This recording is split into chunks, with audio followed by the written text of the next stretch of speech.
Good morning बच्चों। आज हम कक्षा 6 की हिंदी पढ़ेंगे। हमारा अध्याय है 5। अध्याय का नाम है मैं सबसे छोटी हो जाऊं। आपके थ्योरी आपकी हो चुकी थी।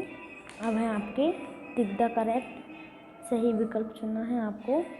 तो बालिका किसकी गोद में सोने का आग्रह कर रही है? अपनी माँ की गोद में। मैं सबसे छोटी हो जाऊं कविता के रचयिता कौन है? सुमित्रा नंदन। अब आपको पंक्तियाँ पूरी करना है, इसमें दी हुई है रिक्त स्थान के माध्यम से। तो बड़ा इसमें लिखा हुआ है, बनकर पहले हमको तू पीछे चलती है मात, हाथ पकड़ फिर सदा हमारे साथ नहीं फिरती दिन रात। इसके बाद आपको क्वेश्चन आंसर है। तो पहला प्रश्न है आपका, छोटी बालिका माँ के साथ क्यों फिरा करती है? तो छोटी बालिका माँ के साथ इसलिए फिरा करती है क्योंकि उसे अपनी माँ से बहुत स्नेह रहता है। ख नंबर का, पिता की अपेक्षा बच्चे माँ के निकट क्यों होते हैं? तो पिता की अपेक्षा बच्चे माँ के निकट होते हैं क्योंकि माँ बच्चों को अधिक स्नेह एवं ध्यान रखती है और अधिक से अधिक समय अपनी माँ के साथ रहती है या बिताती है। फिर है आपका ग नंबर का, बच्चों के बड़े होने पर माँ का हाथ उनसे दूर क्यों हो जाता है? तो बच्चों के बड़े होने पर वो अपने सारे काम स्वयं करने लगते हैं और माँ का हाथ उनसे दूर हो जाता है। बच्ची माँ से क्या चाहती है? बच्ची माँ से चाहती है कि वह हमेशा उसके साथ रहें, उसके वो सभी काम करें जो वह स्वयं नहीं करती, जैसे खाना खिलाना, मुँह धुलाना, अपनी गोद में बिठाना इत्यादि। अपनी माँ आपको क्यों अच्छी लगती है? कोई दो मुख्य कारण बताइए। तो अपनी माँ तो सभी को प्यारी होती है, सभी को अच्छी लगती है। तो वह क्या करती है? हमें बहुत स्नेह करती है और सबसे अच्छी हमारी मित्र भी होती है। माँ हमारी एक मित्र भी होती है। अब है कविता में से दुकान शब्द चुनकर लिखिए। दुकान मतलब कि जो इसमें लिखे हैं सेम वैसे ही शब्द हूँ, इसका तुकांत होगा सोम।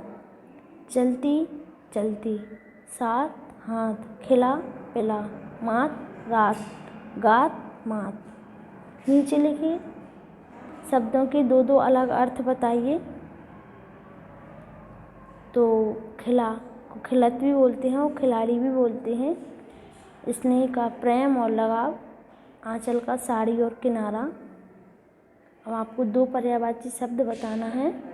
माँ के पर्यायवाची होते हैं माता और जननी, हाथ के पर्यायवाची होते हैं हस्त और कर, दिन के पर्यायवाची होते हैं दिवस और दिवा, रात का पर्यायवाची होगा रजनी और निशा। अब आपको वाक्य दिए गए हैं, निम्नलिखित वाक्यों के उद्देश्य तथा विधेय लिखिए। तो आपको उद्देश्य और विधेय लिखना है। राम गाना गा रहा है, तो राम गाना गा रहा है हो जाएगा। कौशल मिठाई बना रहा है, तो कौशल मिठाई बना रहा है। सूर्य प्रकाश दे रहा है, तो सूर्य प्रकाश दे रहा है। लड़की खेल रही है, लड़की खेल रही है। अब आपको पंक्तियाँ दी गई हैं। आपकी रचनात्मक कार्य में लिखा हुआ है कविता की निम्नलिखित पंक्तियों के गद्यांश या भावार्थ बताइए। तो फिरूं सदा माँ तेरे साथ, कभी न छोड़ूं तेरा हाथ। इसका भावार्थ है, इस पंक्ति में बालिका अपनी माँ से कहती है कि सदा हम तुम्हारे साथ रहना चाहते हैं, कभी तुम्हारा हाथ नहीं छोड़ना चाहते हैं। दूसरी पंक्तियाँ हैं, हाथ पकड़ फिर सदा हमारे साथ नहीं फिरती दिन रात। तो इस कविता का आशय यह है कि बच्ची अपनी माँ से सबसे छोटी संतान बनकर रहना चाहती है क्योंकि बड़े हो जाने पर उसका साथ माँ से छूट जाता है। जिस तरह छोटे रहने पर माँ हमेशा बच्चों के साथ रहकर समय तथा प्यार देती थी, वैसे अब नहीं करती। वह हमेशा माँ के साथ ही रहना चाहती है। धन्यवाद।